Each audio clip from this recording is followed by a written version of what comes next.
and touch the sound of silence. And in the naked light I saw 10,000 people, maybe. People talking without speaking, people hearing without listening, people writing songs that voices never share, and no one dared disturb the sound of silence.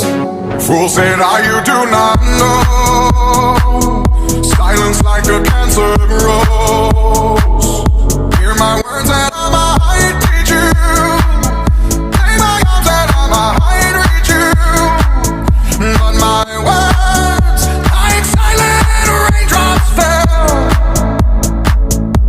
and echoed in the wells of silence.